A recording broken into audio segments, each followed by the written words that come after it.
Hello, everyone. I'm Carolyn Ray, the CEO of JourneyWoman. I want to welcome you to our webinar on Less Traveled Africa today.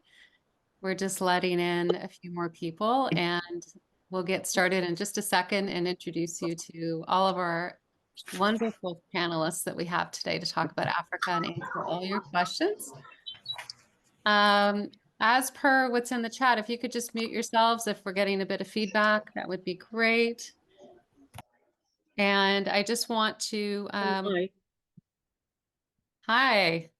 For those of you that might be new to JourneyWoman, we're celebrating 30 years this year of women's travel, solo travel, and this webinar series features our partners in our women's travel directory, which is, I'm just muting a few people as I speak. But features our partners in our women's travel directory. I think we have 5 or 6 companies on the line today, and I'm really happy to have them here. You know, Africa is one of these mysterious places that we all dream of going to. I've been fortunate to go to a few countries in Africa, and I'm really looking forward to exploring more of Africa this year on our 30th anniversary expedition cruise to Mozambique and South Africa. And I'll put a link in the chat about that. I hope you all can join us. It's in November. And then several of these tour companies have also arranged pre and post tours to go alongside that cruise, so that you can extend your stay and maximize the price of airline tickets, which we all know is lots of fun to manage these days. And of course, with it being Earth Day, I think our connection to nature and the land is even more important this week. So I'd like to introduce you to Rupi Mangat, who is going to be moderating and hosting this webinar today. Rupi is based in Nairobi, Africa. And if you haven't read her articles about women in Africa and conservation, please do take a look at our site. They're just amazing profiles of women all over Africa that are working to conserve and preserve wildlife. And they're just amazing stories, Rupi. I don't know how you find these women, but they're truly amazing. I hope someday actually we could have a webinar with them, because just meeting them would be fabulous.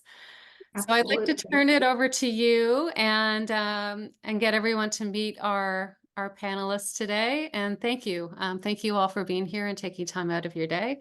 And look forward to learning all about Africa today. Super. I take over? Go ahead. All right. Hamjambo Mambibi, na karibuni Kenya, Africa. So what I've just said is in Kiswahili, the national language of Kenya, is hello ladies and welcome to Africa. So this is so exciting that you're going to be on this wonderful cruise, the Swan Hellenic, sailing all the way from Maputo to Cape Town. And it's November, so it's such an exciting time to be in the waters. I mean, who knows what you're going to be seeing? Humpback whales, whale sharks, turtles, dolphins. My mind boggles. I truly wish I was on it with you, but I'm going to be on another safari, so I'll just wait to hear from what you see on that fantastic cruise. So good luck to all of you who go on there, and I really hope that you get to see all this amazing marine life that you're going to be sailing along the southeast coast of Africa. So I'll introduce myself, and then I'll introduce you to the other ladies who are co-hosting with me. But I will talk about generally Africa first. So my name is Rupi Mangat. I'm the founder of Rupi the African Trotter Safaris. It's a name given to me by my readers when I started writing travel in 1998. I was all over the place that I just got this nickname, and it just morphed into my company. So really it was me going off on my own in local buses, and I got the eye of the editor for the leading newspaper in Kenya, The Nation. He asked me to write, and I thought it was only going to be a few weekends, but it turned out I'm still writing. And when I first started appearing in places like in North Kenya, which was very much the outbacks, people would say, "But you're a woman." And I'd be, "Yeah, why? We were expecting a man." I'm like, "Oh, okay." So yeah, and then I got more interested in working with women. And I think if I can travel, so can anybody else. And travel is an education in itself. You meet all these amazing people doing work in conservation, especially women today. It's just a spin-off from, 30 years ago when the first women started doing conservation in Africa, like Dr. Cynthia Moss, who hopefully, for those who travel to Kenya and come on safari with us, will be able to meet. She's the founder of Amboseli, ATE, Amboseli Trust for Elephants. And these are the longest studied elephants in Africa or in the world, basically. So yeah, so that's how I started my travel business. It's really to get women to travel. There's no stopping what a woman can do. So enough said about me. I'm going to hand over to Maggie, who'll talk a little bit who'll introduce herself. And from there on, we'll go to Laura, Bonnie, Mandy, and Gayle. So over to you, Maggie, from Tanzania, Arusha, on the foothills of Mount Kilimanjaro. Yeah, asante sana. Our Swahili is like Kenyan Swahili. So when I say asante sana, I mean thank you very much.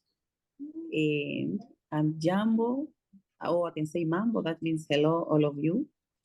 Yeah, my name is Maggie Duncan, and I am the founder and director of Maggie's Tour Company, which is known by the official name Safari with Maggie's Tour Company Limited, but it is famous by my name, Maggie Duncan, since I have been invited to the conference on world affairs to speak about wildlife, conservation, women, females, etc.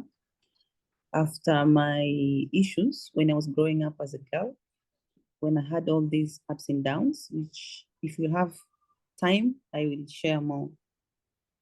But what made me to start this safari company, which I can say it is the handful in our country to see a woman owning and operating her own safari company. It's like a dream because this has been taken by the males and other people. So it's very unique to have this safari company as a woman. And one of the reasons why I decided to start this company was, again, when a woman doesn't earn income, then they don't have voices. And I have been seeing a lot of people close to me who are earning income from tourism, but also the mind is only about dollars, most of them, and the mind is not more about people, conservation, environment, etc. So I was trying to think the best way of connecting myself with the world through nature, because nature is my best friend. Nature is everything. Even when I passed through ups and downs when I was a girl, I remember I was going outside, look up on the cloud, trees, stars, moon, and see them as my best friends. And those were the things which were helping me in my life in general. So I went to work as a nightclub bouncer to get money to pay for tourism, for school fees, so that I can have the knowledge and experience. And then I started this company, and the main point is about sustainability, environmental issues, female and women travel, which I'm going to talk more deeply. So it is not very easy, as I passed through a lot, ups and downs, just like my fellow has mentioned already. When she was traveling, people were like, hey, a woman can travel like that, etc. It happened to me, but it happened even more because here in Africa, especially in Tanzania, it was very complicated to be able to travel as a woman and as a girl, and to be able to start this safari company, which Again, the goal is all about sustainability and supporting each other and to earn income and to have voice and to have connections with other women, etc. Yeah. Well done, Maggie. Thank you. Let me Thank go you. on to Laura, because Laura is going to be in Tanzania as well. And she has also worked in cheetah conservation. So over to you, Laura. Thanks, Rupi. Can everyone hear me okay? Can you We hear me? can't hear you. Can you hear me? Yes. Okay, great. Yeah. So, Yes. my name is Laura Simpson. I am what they call a third culture kid, which means that I basically come from everywhere and nowhere at the same time. I was born in Italy to a Dutch mother and a British father. We lived in Tanzania, Sierra Leone, Oman, Thailand, and Vietnam during my school years, and then moved back to Holland when I was 16. I have to say that Tanzania has been the one place where I don't really feel like a round peg in a square hole. So it just feels home to me. And I've always felt at home here. So one of my reasons growing up as a kid, I was always like, how can I get back to that part of the globe? And I thought I'm going to study biology, which I did. And after getting my master's in biology, I ended up managing the Serengeti Cheetah Project. So that in my professional career is where I started work.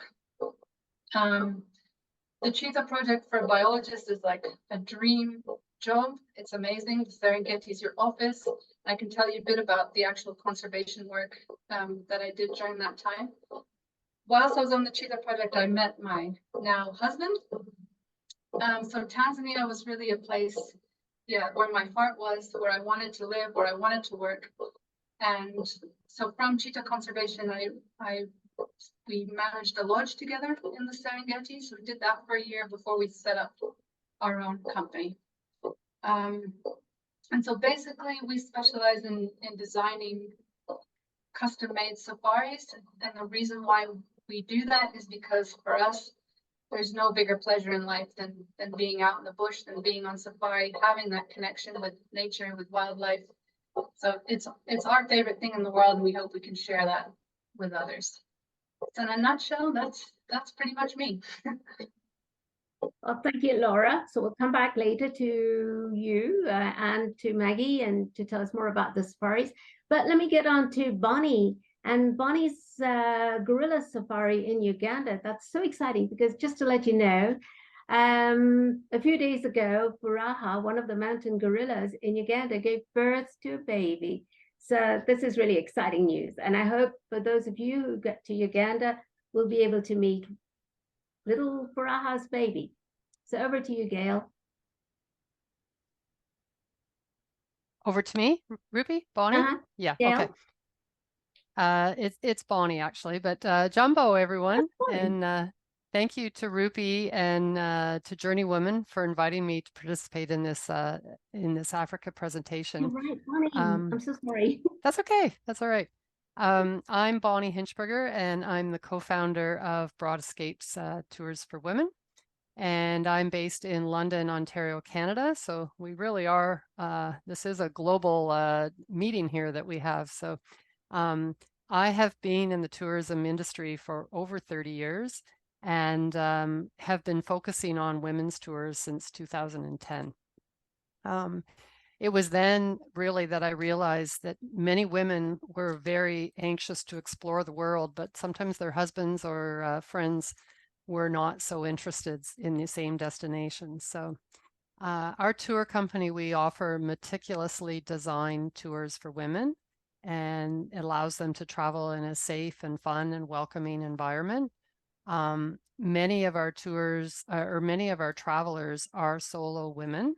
I find about half of our travelers are married, and often their husbands just, they're not interested in that destination. So they prefer their wives to travel in a small group setting. Others, as I mentioned earlier, are solo. Sometimes they'll bring a girlfriend or a sister. And our maximum group size is usually 10 to 16, and that's all dependent on the destination. But it's so nice to see with that small group, you know, the girls all traveling together, sharing their stories and the camaraderie that goes on our tours. So our destinations are worldwide, and we do change them annually to accommodate our high repeat clientele. And we rotate several of our popular trips, including Africa. Our trips to Kenya, Uganda, and South Africa, we rotate them on a regular basis. So sustainability, meaningful and impactful travel, those are all buzzwords in our industry right now. But to be honest, we've been designing tours like this since our conception. So it's something we've always done. We work by supporting local social enterprises and choosing lodges and accommodations that have eco-friendly practices. And this ends up resulting in offering our clients a more sustainable and responsible travel experience. Africa is a continent that is very near and dear to my heart. In fact, I actually just returned from South Africa last week and was in Kenya earlier in February. So my South Africa trip was my 11th time visiting Africa and my 10th wildlife safari. So I love the quote by R. Elliot. I don't know if most of you have heard it or not, but it's, if you only visit 2 continents in your lifetime, visit Africa twice. And I truly love that quote. I think everyone should visit Africa at least once in their lifetime. If you can do 2 or more, that's even better. But it's, you know, people truly, when they come to me about Africa, they're usually, initially, they're choosing Africa because of the abundant wildlife. But having traveled there several times, I can assure you that it's the meaningful connections with the people and learning about their culture. And that is what really makes each journey extraordinary. So I think, as Rupi mentioned, I'm going to be having a mountain gorilla trekking safari to Uganda in February. And, you know, the mountain gorillas are simply amazing. They're like, it's just a surreal opportunity to visit them and observe them in their natural habitat. But there's so much more to see in Uganda and other parts of Africa. So I look forward to sharing that later on in the presentation. So thank you, Rupi. I'll pass it back over to you. Thank you, Bonnie. And if you're wondering what the screen is behind Bonnie, is that Murchison Falls on the Nile? It is. It's spectacular. The Nile was the biggest mystery of the 19th century. For, you know, where did it end? Where did it start? And it was in Lake Victoria. That was the source of the Nile. And Murchison Falls is that strip behind her, which is the world's most powerful waterfall, because it's just a tiny chasm that it falls through, thunders through, and then sails all the way to Egypt and into the Mediterranean. So if you do go to Uganda, that's one of the parks you must see, Murchison National Park. Well, over to you, Gayle. Tell us a little bit about South Africa. Hello, hi everyone. So my name is Gayle Higginbotham. It is me, right, Ruby? Right, but I Yeah. can't see you. Oh, there you are. Hi. Hi. I'm Gayle Higginbotham. I am from South Africa, but I'm actually based in New York at the moment. I've been here for the past 2 years. I left South Africa when I was 22 years old, and I grew up on a cattle farm in South Africa, actually. So I, from a very, very young age, learned to love the land and to love nature and wildlife, but also to see the struggle of the interaction between agriculture, humans, and wildlife. I then lived in the UK for 20 years and followed a career in media, and then moved to Hong Kong for 4 years.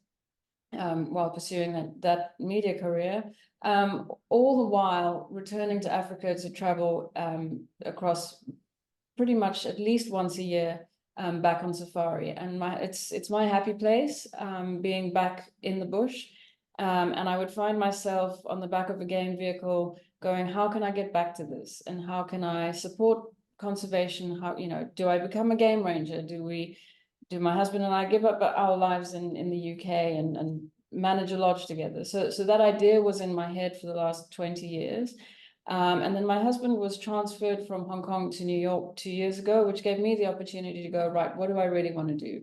And so that thought had the opportunity to germinate into something. And I spoke to the people that had been booking my travel for the last 8 years and said, look, tell me about what you do, and how do I get back in working into Africa? And now that I'm based in the States. And so that's how Oculus Travel was born. Oculus Travel is the name of my travel company. My intention was to be involved in conservation and to send people to Africa to create awareness of everything that Africa has to offer. I'm based in New York. I work by creating highly bespoke journeys for both individuals and special interest groups. So the special interest could be anything from a group of birders to kite surfers, perhaps in Zanzibar, or whatever your group wants to do. That's what I will then build a trip for that special interest. And in the context of JourneyWoman, that special interest group is like-minded females traveling together, or ladies who are JourneyWoman and part of the community wanting to travel together and to discover Africa.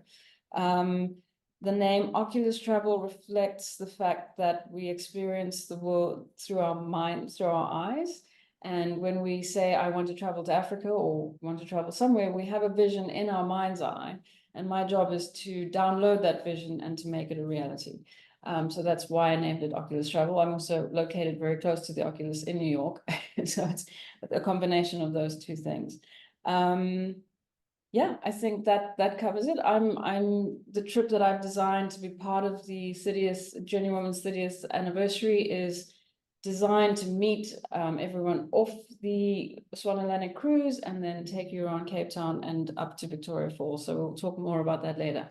Looking forward to sharing. Thank you, Gayle. All right, Mandy, let's get over to you. Tell us a little bit about Mozambique and Cape Town. Everyone, my name is Mandy Salonika. I am the owner of the Adventurous U, spelt E-W-E, so female sheep. It also stands for Escape, Wander, Explore, and that's what we do. So I belatedly decided I'm going to give up my job as a PA and do something totally different. And because I do enjoy the thought of travel. I haven't done that much traveling in my early days, but the thought of travel, but I don't want to travel on my own. So why not start a business?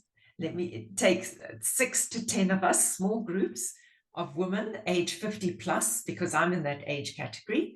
And then off we go to various places around the world, or sort of less known places, or places where women wouldn't necessarily go on their own.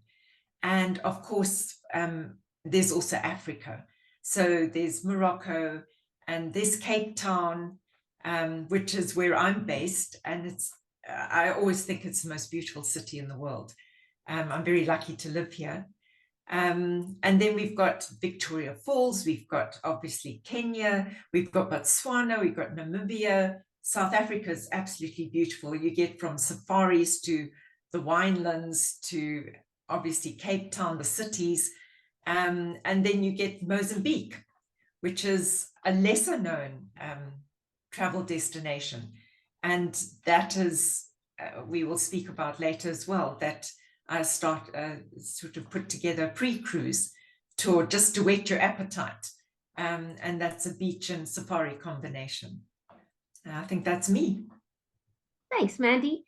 Well, in the interest of time, I'd like to invite all our participants now to, if you have any questions or is something on your mind, we'd love to take some questions, and we're all open to answer them. So the floor is open.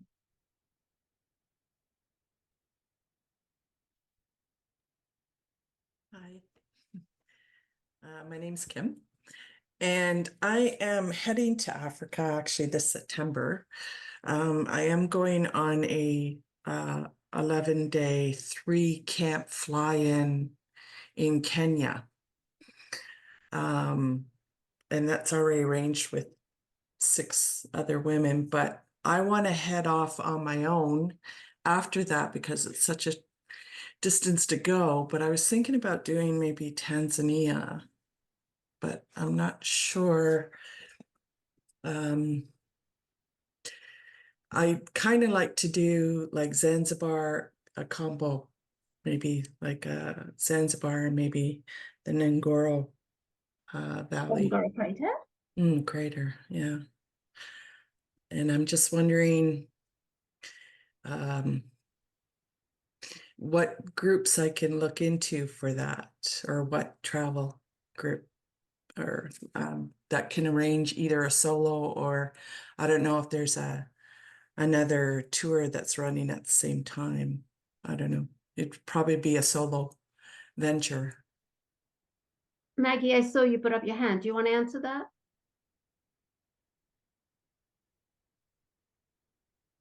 We can't hear you. Unmute yourself, please. Can you hear me? Yeah. Can you hear me now? Yeah. Yeah, sorry. So what is her name again? Kim. Kim. Nice to meet you, Kim.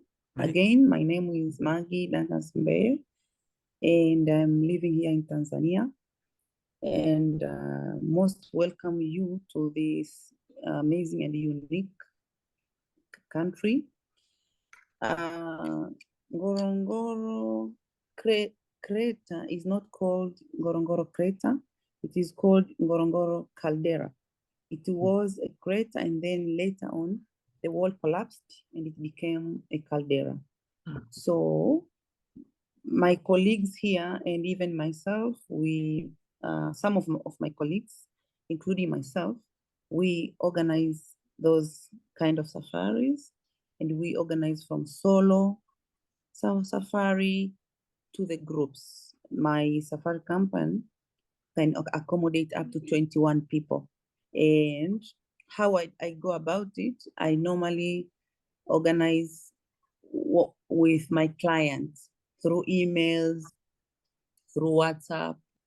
So because I believe in sharing with my clients about the reality, the authentic thing, according to the season, which month you are coming, how does it look like, etc. So we are going to have one-on-one conversation so that you know exactly the destination you are going. At least you know the roughly idea of the culture of the people, of the environment, etc.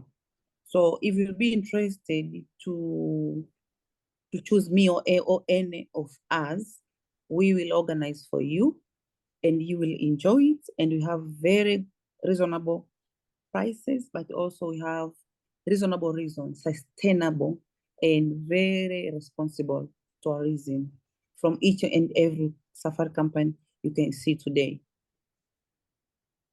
Can you? Thank you.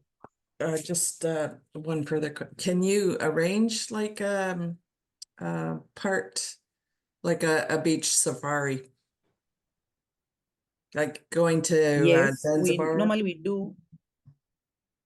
Yeah, we have beach safaris like Zanzibar, but we also have beach safaris, Tanga region, Dar es Salaam region. We have varieties of beach, but if you are selecting Zanzibar, we have our team there who are our guides. So we normally organize with you, and then we direct you to our guides. Or sometimes you can just go from here to Zanzibar together. So yeah, it is possible.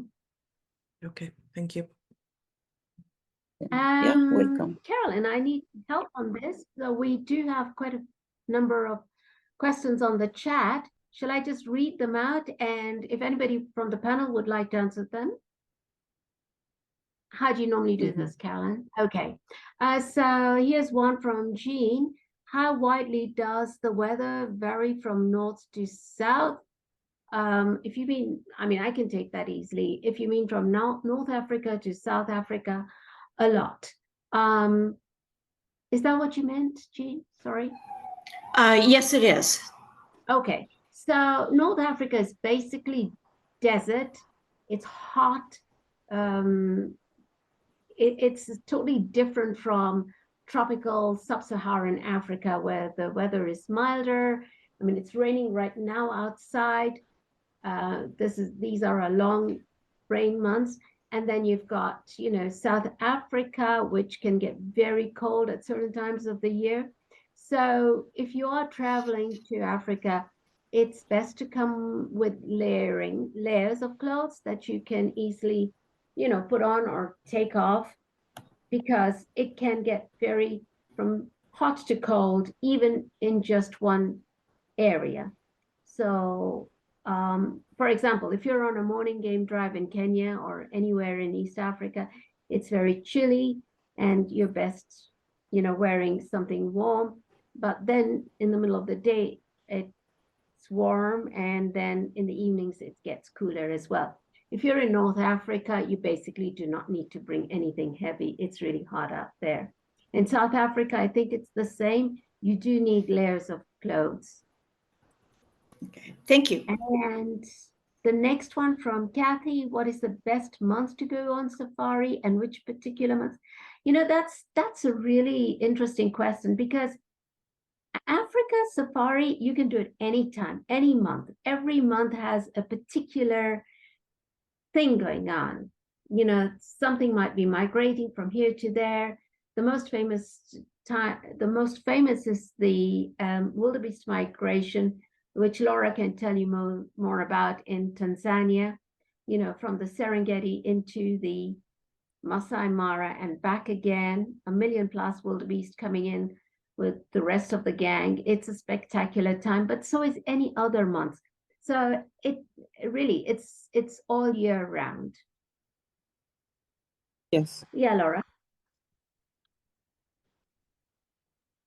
Yeah, I agree with Rupi 100%. And what I would say is get in touch with the tour operator and tell them what you're looking for. So if you're happier escaping the crowds, then they can recommend what months are a little quieter. If you want to be, you know, in a place where all the hype is, then, I mean, the migration is a very good example of that.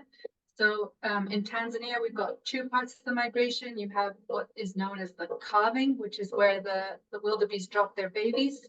This usually happens sometime between February and March, subject to the rains. And then you've got northern Serengeti into the Masai Mara, where you have the wildebeest crossing the Mara River. And that's where you have carnage sometimes, when you've got the crocodiles and you've got the predators and the wildebeest, and it's mayhem. And that happens July, August, subject to the rains. So I would say let the person or the tour company that you hope to go on safari with, let them know what you're expecting from the trip, and then they can put it together based on your interests and what you're looking to do. Absolutely. Thanks, Laura. Are there any more questions? Because I don't see anything else on the chat. Would love to hear from you. Just, you know, what's on your mind? Tell us. Yeah, Gayle. I think there was a question about where's the best place to go on your first safari, and I'm happy to take that one. Okay. So for me, I normally recommend starting with one of two places, either Kenya for the quintessential seeing the migration, which is just one of the quintessential experiences on safari. So I would head to Kenya to do that, or Tanzania. Or the other place to start I would recommend South Africa, actually, in the Kruger National. You know, one of those two is probably the first place to start. And both of those, you know, as Rupi said, again, 100% agree. Timing, it all depends when, and there's always something to see. But if you want to go at the height of the safari season in Kruger, I would say somewhere between the end of June and September, but again, you can go all year. And then for Kenya and Tanzania, if you want to see the migration actually crossing the Mara River, you know, kind of from late June into September. But again, they work in a circuit, so you could visit other parts of Tanzania as they head round on the circuit. But those are the two places I would start with your first safari, and then specialize from there. Absolutely. Thanks, Gayle. There's another hang on, I had a quick question. That was yeah, part of, I'm sorry, this is Lori. My big concern also is I don't want to be part of the big human herd of people. Absolutely. And what questions do you need to be asking in a travel group so that you know that your experience isn't going to be on the highway of the national park with every other vehicle? Anybody from the floor would like to take that, or I'm happy to take it. Gayle? Sorry, I saw your hand come up. Again, working with a travel curator can help with that. But also, if you don't want to be part of where everyone is, I would say try and, national parks are generally open to everyone, and that's where you'll find crowds.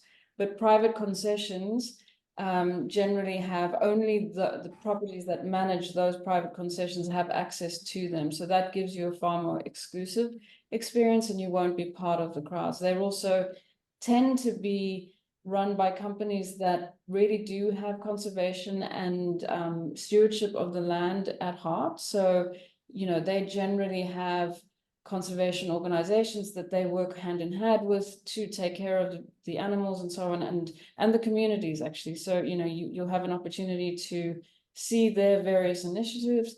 And so that's what I would recommend. But Rupi, I don't know if you want to add to that. No, I totally agree with you. Absolutely. Maggie, you have something to say on that? Yeah. Unmute yourself. Yeah, just to add, I would like to support what Gayle is saying.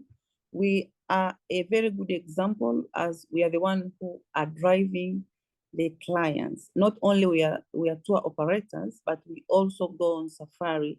We are not like most of tour operators. They will sit in the offices and they will send their guides there, but they don't go on safari. What I appreciate about each one of you is that you also go on safari and you know those experiences. So what I want to add is you can go on safari where other people are going, but if you have the experienced driver tour guides, they know how to skip the traffic. Like most people, they will use radios. Some people, when they see, let's say, for example, they like hunting, they will call from the radios and they will call other driver guides to say that, there is lion here, it's hunting. So everybody is going there to watch the lion hunting, which is very dangerous.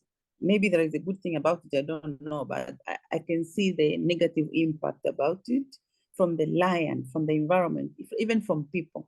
So the reason why we are advising all these different companies to go to learn about animal zone, warning zones, alert zone, etc., so that you know how to respect animals and nature and people as well. Because I don't think, a lot of people don't need this crowded, but it's just because they've already paid and they're already there, there's nothing they can say. They're like, okay, taking pictures, enjoying these movements of the animals, but the animals are not happy. So just to encourage you, if you know exactly what company you're choosing, you will get what you need. And we prefer to learn with our clients. I don't like to say to teach our clients before they come that be calm, be humble. You don't have to push your guide to show you a certain animal. I've paid to see leopard. I've paid to see elephant. Yeah. So it is very, very important. Yeah. Yeah, just don't stress the animal. Exactly. That's why we recommend that each one of you go to Africa, get binoculars, because the closer you get to an animal, Yeah. the worse you stress them out. So get binoculars. Super. Let me take the next question. Is Yeah. there a version of AAA or CAA in countries in Africa for support while on self-drive? Yes, in Kenya for sure. We do have. Anybody want? What about Tanzania, Uganda? Do you want to add that in? But yes, you can get The local. self-drive. Is there a version of AAA or CAA in countries in Africa for support while on self-drive? Yes, most self-drive companies will ask you to buy the insurance. That I'm not talking about insurance. Oh, I'm sorry. AAA is Automobile Association of America, and CAA is Oh. Canadian Automobile Association. Bonnie might be familiar with this.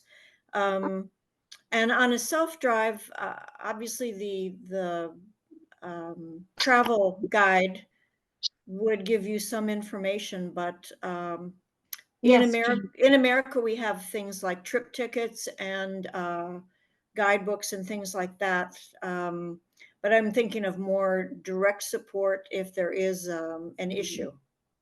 Okay, so in Kenya, yes, we do have the Automobile Association of Kenya. Okay. And, you know, if you're on self-drive. However, having said self-drive, when you come to Kenya or East Africa for the first time on safari, it's always better to go on a guided safari rather than on a self-drive. Get to know your way around and then start self-driving. Does anybody have anything to add on to that?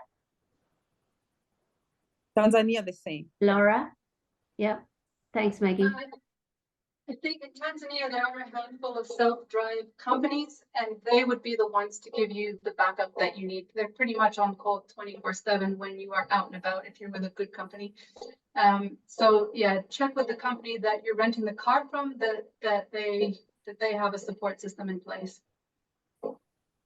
Is there an issue driving from one country to the next, like there might be, say, from US to Canada? Thank you. Oh, So Laura, I've just done 5 months through 8 different countries.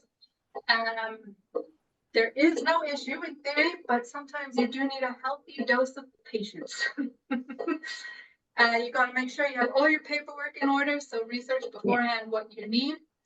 Yeah, and it can take 12 minutes. It can take 6 hours, and pretty much anything in between. So just be prepared for that.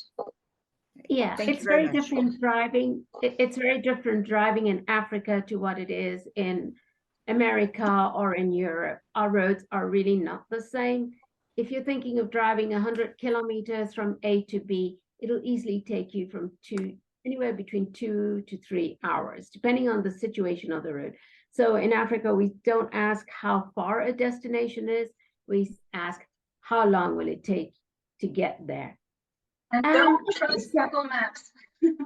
Yeah, and don't trust Google Maps. That's right. Question from Carolyn. What are the benefits of doing a small group tour versus travel on your own? What makes this a good way for women to travel? Let's start with Bonnie and go all the way up. Bonnie, do you have anything? Sorry, yeah, I had to unmute. Sorry. Excellent question. But as far as traveling with a small group, I think you get the safety in numbers for sure. But it's generally you also get the camaraderie with the other travelers to share the experience with along the way. I know on my group tours with the small groups, we always have a guide with each vehicle has a guide with them in each vehicle, so you're getting that experience of the knowledge from the guide as well. And particularly in Africa, I think traveling in a small group versus solo traveling through Africa, it definitely adds the safety level that you might be looking for on a tour. So Absolutely. Yeah. Mandy. I agree with Bonnie, everything she said. It's the safety, and I really don't feel about this driving on your own. If you're doing a self-drive as a woman in Africa, I don't know what everyone else thinks, but I wouldn't recommend it. But it depends where you are going, I suppose. But it's the group tours means there's safety, there's like-minded ladies. You also have experienced guides. So sometimes they will give you an experience that if you were on your own, you wouldn't have known about or wouldn't be able to participate in. Right. And everything's provided or organized and provided for you. So I think your experience is much better. Yeah, definitely. It's much more enriched. Yeah, Maggie? Yeah, so or maybe she's asking about traveling solo, but you have your guide, because we have seen of women traveling on their own, but with the guide. So you have a driver tour guide with you every day, but in the safari track, you are there by yourself, and they are safe and it is good. So I think you should separate between driving by herself and driving with a guide. Absolutely. Yeah. Thanks, Maggie. Suzanne Robinson's asking, interested in ease and costs of flights between different regions, i.e. Kenya and Tanzania to Victoria Falls, Botswana, etc. Again, Gayle, Mandy, because you're in that region and I'm in Kenya. All I can say is that yes, it's easy. Flights are easy to get. And the best thing is to check on Skyscanner and see what's available and take it from there. What do the others have to say? Yeah, I'm happy to jump in as well. I mean, again, it's where a travel curator can help you because they'll have an awareness of internal regional flights. There's some scheduled charters that you can take advantage of besides the smaller airlines in territory. But they will have that knowledge already and they can help you, even if they don't book it for you, they can help you let you know which ones to focus on. And also I was just going to add to the question about traveling as a small group, all of that hard work is done for you. All of the figuring out the connecting flights, it's a luxury to have all of that pre sorted out for you. And then you travel with people who are just like you and you have a wonderful experience rather than spending so much of your time thinking about that as you go rather than, just enjoying the experience as you go. But I think with the flights, depending on the trip that you're planning, that it comes down to research and, when you know the specifics of what you're trying to do and what you're trying to stitch together, the flights are definitely there. The routings, unless you're really trying to do something very off the beaten track, most routings exist and you can find good connections. Thanks, Gayle. I'm going to take the next question from Caroline, which says, what are the must-see experiences in Africa? I'll start off because I truly love going to Lake Tanganyika. It is one of our Great Lakes, and it's where Dr. Jane Goodall started her research on the chimpanzees in the 60s and, broke ground. I mean, one of the first females to get into this research and come out with fascinating insight into the great apes. And that made Dr. Louis Leakey, this great anthropologist, paleontologist in East Africa, remark that, this had never been documented. Chimpanzees using a stalk to fish out termites. Basically, until then, it was thought that humans were the only species that used tools. But now here we're in chimpanzees. And he said, well, we either got to redefine tools, redefine wildlife, or accept chimpanzees as humans. And that was groundbreaking. It was fantastic. And it's a beautiful, crystal clear lake. You can snorkel and see all these beautiful cichlids and all this amazing fish, snorkel in there, and then go into the forest and track for these chimpanzees. And it's just as good as the gorillas. So that's my favorite spot. Maggie, what's yours? All right, Gayle, To be do you want to honest, go? can you hear me? Yep, go on, Gayle.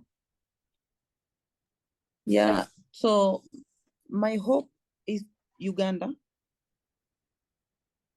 And I have had a new partner who is disabled, his legs. He has a big dream to start this safari company, which we are going to collaborate with Tanzania. So I'm hoping to go to Uganda to visit this amazing place, which I read because I've never been there, to be honest. But what I know about Uganda is, like you've mentioned, the gorilla, big lakes, source of a lot of different water sources, etc. So Uganda is my favorite, and other places as well. Great, Maggie. Laura, what's your favorite place to get to? Yeah. I'm going to go slightly off the beaten track, and it's Tarangire National Park in Tanzania. So it's not as crowded as Serengeti, and it's big baobab trees and lots of elephants. I love it. It's fantastic. Actually, there's a new book on the baba. So Tarangire National Park in Tanzania is amazing for its baobab trees. These are these big ancient trees. They're Africa's longest living monuments. And there's a fantastic book that's come out now. It's called The African Baobab. And for those of you going to Tanzania or Madagascar or coming to Kenya, you must get hold of this book. It's by Rupert Watson, and it's just a really good read. So yes, Tarangire, definitely. What about you, Mandy? I would say Victoria Falls. You have to come to Africa to see Victoria Falls, the smoke that thunders that Livingstone discovered. And from there, you can do your safaris. You can come into South Africa, you can go into Zimbabwe, or you can go into Zambia or Botswana. So you've got many options there. Fantastic. Gayle, how about you? Yep, I was going to say Victoria Falls, but that gives me another one to say because the Okavango Delta in Botswana is a wonderful thing to see, and if you can fly over it, so you can really understand the landscape from the air. Because of all the water, depending on when you go, the landscape can look very different when the waters are coming in from Angola or once they've receded, depending on what time of year you're there. But definitely, I'd recommend the Okavango Delta. Thanks. Bonnie, how about you? You know, I'm such a nature lover that every time I'm on safari, it's my favorite safari. So, but I would say that seeing those mountain gorillas in Uganda and experiencing them, you know, just gazing at them and having them look back at you and spending time with them in their natural habitat is a phenomenal experience that I am mesmerized by it every time I go. So I would say the mountain gorillas in Uganda. Thanks.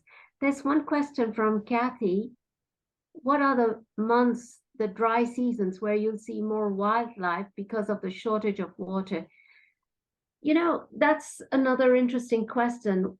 For example, in northern Kenya, it's dry land, it's arid, it's almost desert. But the animals are adapted to a life without water. They live off the dew, from the morning dew and the evening dew. And of course, they'll find their water holes here and there. So that, you know, you can, drought. Somebody else wants to help me out on that? Yeah, again, it's one of those, where are you talking about? Because seasonality is very different. You know, Africa is a continent and it consists of vast range of seasons and temperatures, right? So it depends on where for specific months. But it, you know, again, in South Africa, in say Botswana, it gets drier. You know, actually, that's a little bit complicated. South Africa, again, the best months for safari are July and August. If you want like the best, that's prime time, if you like, but that doesn't mean that my favorite time is actually somewhere between January and March, because it's not as hot, it's not as crazy. You will have great sightings. You know, Sabi will be dripping with leopards as it is all year round. It might be a bit warmer, but you will still see like all the big five. You will have great sightings any time of the year. But the absolute peak time in South Africa is July and August. But that's South Africa, you know. So somebody asked, where can you see baby elephants? Oh God, you got to come to Kenya. You got to come to Amboseli. That's the home of elephants on the foothills of Mount Kilimanjaro. But there's also the rest of Africa. And, you know, they're beautiful elephants, rhinos, everything. So, yeah. Anybody else for elephants? I think Laura would say Tarangire. Maggie, where would you say? Yep, Maggie? Yeah, back to her question, in our country here, Tanzania, this national park called Tarangire National Park, during raining season, animals, the biggest percent of the animals will go outside Simanjiro Plain, where it's the Masai Steppe. That is their home. So they will stay there. But when the water dries out, completely dries out, it is when they come to Tarangire National Park, because there is a permanent river there. Yeah. But we've been doing a lot of walking safaris and driving outside of the park, where there is a lot of animals during raining season, like at Simanjiro Plain. So, like, I think one of you mentioned about it depends on the area and the season. So this national park, 100%, I'm sure, because we every rainy season where we take our clients is outside of this park, where there is a lot of animals. Super, thanks. I don't see any more questions. Are there any more questions on the chat? Rupi, I saw one there about the physical fitness you needed to gorilla trek. Oh, I think it was earlier up there, but anyway, I can answer that.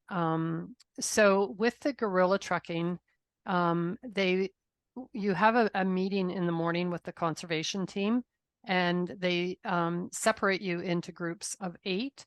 There's only a maximum of 8 that can visit any one troop of gorillas in a day. And so the trackers already know where the gorillas were the night before, because they kind of keep an eye on them and know where they slept the night before. So they have a good idea in what area they will find the gorillas. And they generally base what group you're in based on your own ability. I would say that, you know, you have to be able to walk and I would, you know, hike and be able to climb up a hill. But there also are porters that I always recommend my ladies hire, because one gives business to the it employs the locals. But the porters help you and pull you up if you need a little push to get up. And sometimes it's slippery. They really do help you get to the gorillas. So the walk can be as short as 30 minutes. It can be hours before you get to the gorillas. So it all kind of depends when you check in. You know, there's some people that really like the long hike. So you kind of give them an idea on which tour you'd really like, which group you'd like to visit. It's not a guarantee. You do still have to be able to walk there on your own. So, correct. But you can always get the extra porter to help you for an extra push. So don't. Yes, and they really do help you. Yeah, they really do. And they carry all your stuff too. So yeah. Laura, there's a question here about Seychelles by boat. Sorry, Laura, to cut you short, but we're running out of time. Anybody wants to take that? Seychelles by boat. Well, okay. If you write to any one of us, I mean, I can help you with the Seychelles by boat. It's we don't have anybody on here today on the panel who could answer that, but any one of us, I think, can help you with that if you write to us. So it's very doable. Seychelles is very accessible from Kenya. It's a beautiful set of islands, actually. You can even swim from one to another if you're a good swimmer. But yeah, we'd love to get you some contacts for that. Laura, did you have anything to say? No, I saw the question about the Seychelles and I thought I'd help flag it, but I've never been myself, so I can't really help.